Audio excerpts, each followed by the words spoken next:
Hello, here is Quentin Hillebrand, and I'm going to present you this work, Communication Cost Reduction for Subgraph Counting under Local Differential Privacy via Hash Function. That was a joint work with Vorapong, Suppakitpaisarn, and Tetsuo Shibuya.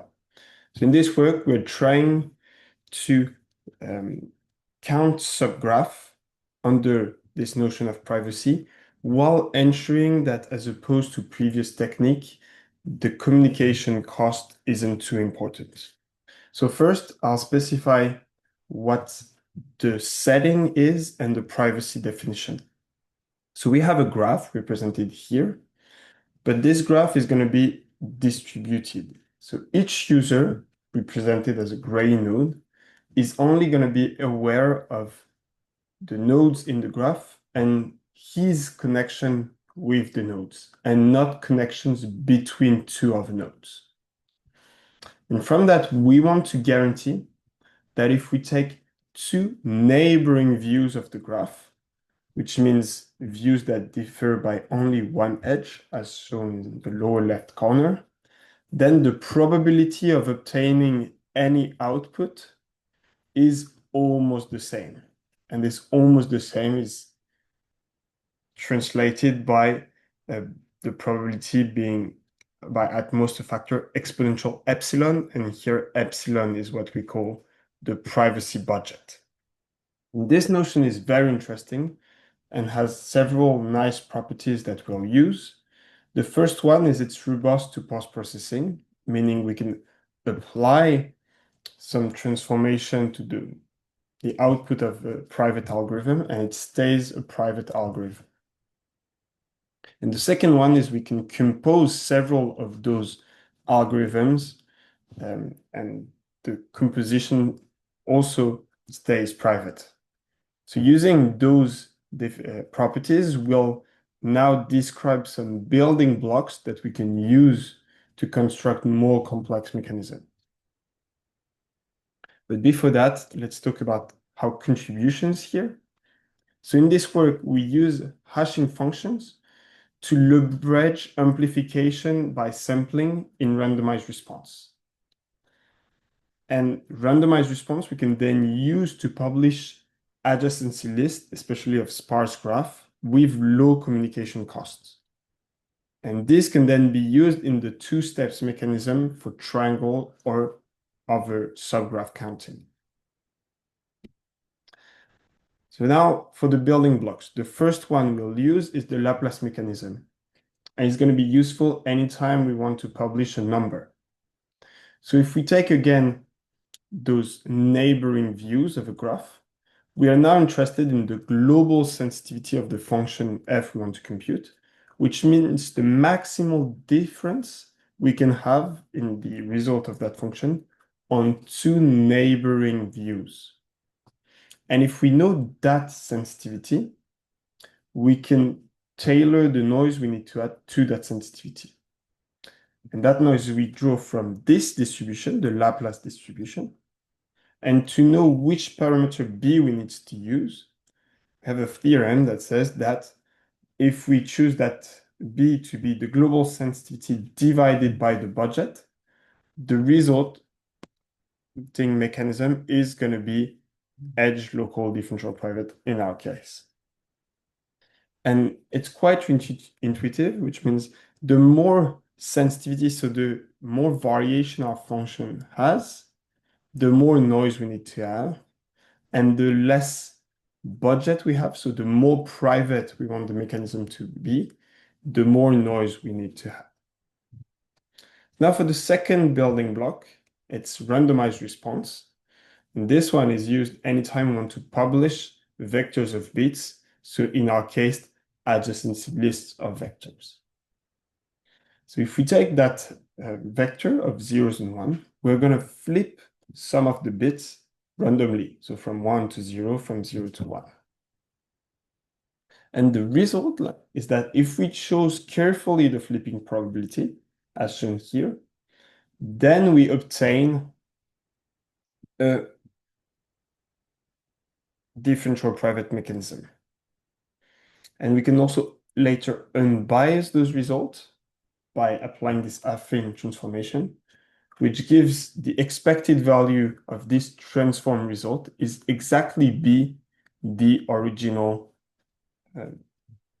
value of the bit, which is going to be very useful in counting problems such as counting subgraphs.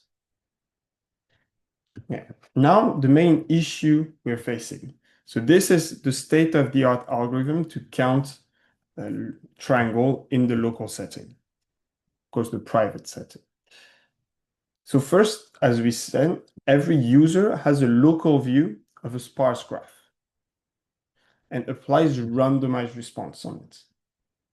But because of the flipping that happens in randomized response, even though the local original view was sparse, the collected noisy graph is now dense because of that randomized response set.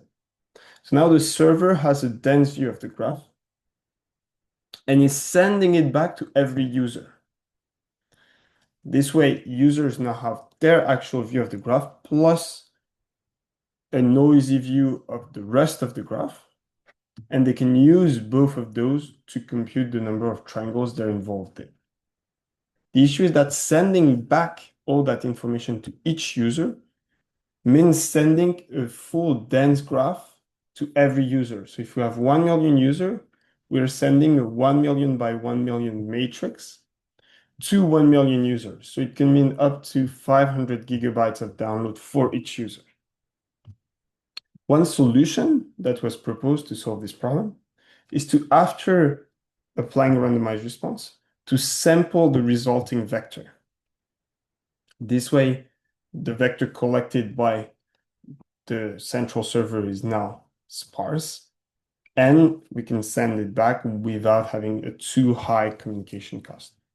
However, we have a trade-off between the communication cost reduction and the accuracy, and it's a linear trade-off. Every time we want to divide by a fixed number the communication cost, we increase by that same number the error of our algorithm. And so we propose to have a better trade-off by applying those hash functions that allows us to leverage amplification by sampling. And we hope that we'll have a better trade-off so that we'll have a large communication reduction without a blowout in the error. So for that, I'll now show how the mechanism works. So we start, as we said, by an adjacency vector for one user that is sparse. And what we'll do first is group those vectors into groups of size S. Here we take S as 5. So we take those cells in red, and we'll now consider only the publication of this group. So we'll choose now a representative of this group by sampling, and we take the value we sampled, but we don't say which one we took. Here, we have a resulting 0, but we cannot really tell from which cells it came from.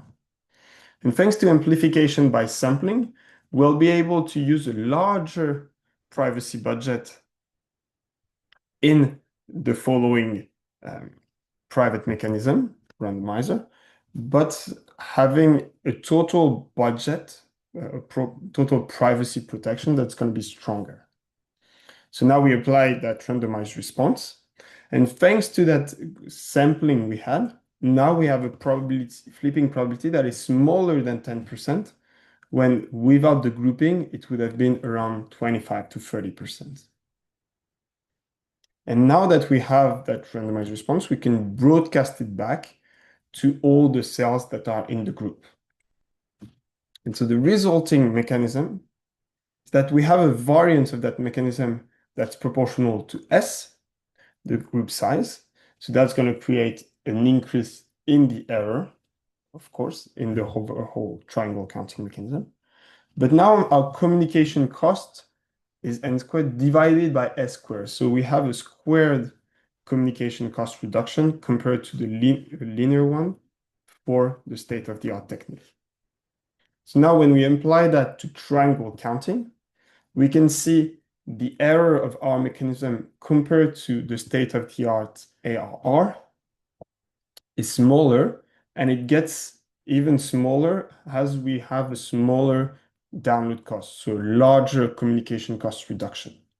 And we can see that on this log-log graph, they're both somehow straight lines, but the incline, the line of our mechanism is smaller, and it's due to square root increase of the error for a fixed download cost reduction compared to linear one for ARR. So to conclude, we've seen how using those function allowed us to use amplification by subsampling to create a large communication cost reduction without an increase, a too large increase in the error, and how we use that for randomized response to publish sparse agency lists with low communication cost. And finally, how when applied to the two-step mechanism for triangle counting, we got better result, and especially we got a square root decrease in the error compared to the state-of-the-art ARR. So thank you very much for looking at this video, and I'll now leave you with the references used in this presentation.